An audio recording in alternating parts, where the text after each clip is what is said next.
সিনেমার নাম যখন তুফান এবং সিনেমার প্রোটাগনিস্ট সিনেমার নায়ক যখন শাকিব খান, সেই ছবিটাকে নিয়ে তো বস একটা গুজব ঘটবে এবং এই গুজবটা কিন্তু ঘটেছে আজকের ঠিক সন্ধ্যেবেলা পর থেকে, যখন সিনে ব্রোজ একটা পার্টিকুলার ভিডিও বানায় এবং সেটা তুফানের ভিলেনকে নিয়ে।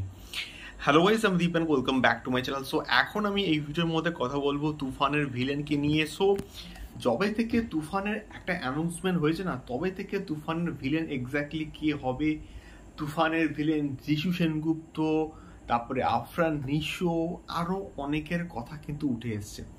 এবারে এক্স্যাক্টলি বিষয়টা হচ্ছে তুফানে কিন্তু আমাদের আফরান নিশোও কিন্তু নেই এবং যিশু সেনগুপ্তও কিন্তু নেই, এবং এক্স্যাক্টলি তুফানে কি চমক থাকছে সেটা আমরা একবারই কিন্তু মোটামুটি বড় পর্দায় গিয়ে দেখতে পাবো যে এক্স্যাক্টলি ভিলেন কে হচ্ছে।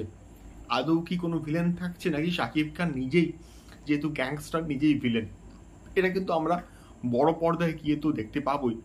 কিন্তু আজকের ঠিক সন্ধ্যেবেলার পর থেকে সিনেব্রোস একটা ভিডিও বানায় এবং তারা দাবি করে এবং তাদের এটা অনুমানও আমি বলবো যে তুফানে ভিলেন হিসেবে থাকতে পারে কে না, আরিফিন শুভ।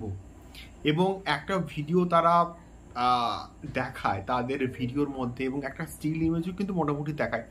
তবে আনফর্চুনেটলি এই পার্টিকুলার ভিডিওটা বা এই পার্টিকুলার স্টিল ইমেজটা না অনেকদিন আগেকার, এটা রিসেন্ট টাইমে নয়। তোমরা মোটামুটি এই এক্সপেকটেশন নিয়ে সিনেমা হলে যেও না যে তুফানে আরিফিন শুভ অ্যাজ এ ভিলেন হিসেবে থাকছে। তুফানে সম্ভবত আরিফিন শুভ ভিলেন হিসেবে থাকছে না। এবারে এটা আমরা সবই কিন্তু মোটামুটি অ্যাজামশনস করছি, একটা প্রেডিকশন করছি যে আরিফিন শুভ থাকতে পারে, আরিফিন শুভ থাকতে পারে না, যিশু সেনগুপ্ত থাকতে পারে বা থাকতে পারে না, বা আমাদের আফরান নিশো কথাও কিন্তু মাঝে মধ্যে উঠে আসছে। এক্স্যাক্টলি এই রিউমার্সগুলো তো ছড়াচ্ছেই, এবং একমাত্র তুফানের মতো বড় একটা প্রজেক্ট হচ্ছে, সেখানে রিউমার্স ছড়াবে না এমন তো মনে হতেই পারে না। গুজব বস ছড়াবেই, এবং গুজব না ছড়ালে এটাকে নিয়ে হাইপটা তো বস বাড়াবে না। এটাও একটা প্রমোশনাল স্ট্র্যাটেজিও কিন্তু বস হতে পারে। দেখা যাক এক্স্যাক্টলি তুফানের ভিলেন হিসেবে আমরা কি চমক পাই, কাকে এক্স্যাক্টলি দেখতে পাই।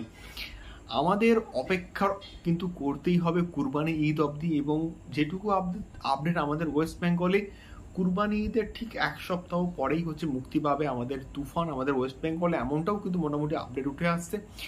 মেকার্সরা কিন্তু মোটামুটি কনফার্ম করলেই আমরা অফিসিয়ালভাবে যে জানতে পারবো যে এক্স্যাক্টলি আমাদের এখানে কবে মুক্তি পাচ্ছে তুফান, এবং তার সঙ্গে সঙ্গে ভিলেনের চমকটা আমার যা মনে হচ্ছে যে আমরা বড় পদ্ধতিতেই গিয়ে দেখতে পাবো। মানে অলরেডি চঞ্চল চৌধুরী তো রয়েছেন, এটা কনফার্ম, এবং আমরা টিজারে দেখতেও কিন্তু পেয়েছি। এবারে দেখা যাক মেইন যে ভিলেন সেটা এক্স্যাক্টলি কে থাকে বা কি চমক থাকে, শাকিব খান নিজেই নাকি অন্য কেউ, এটা কিন্তু আমরা জানতে পারবো যখন এটা মুক্তি পাবে। তোমাদের কি মনে হয় এই বিষয়টাকে নিয়ে অবশ্যই কমেন্ট করে জানিও। দেখা হচ্ছে পরবর্তী ভিডিওতে। টাটা।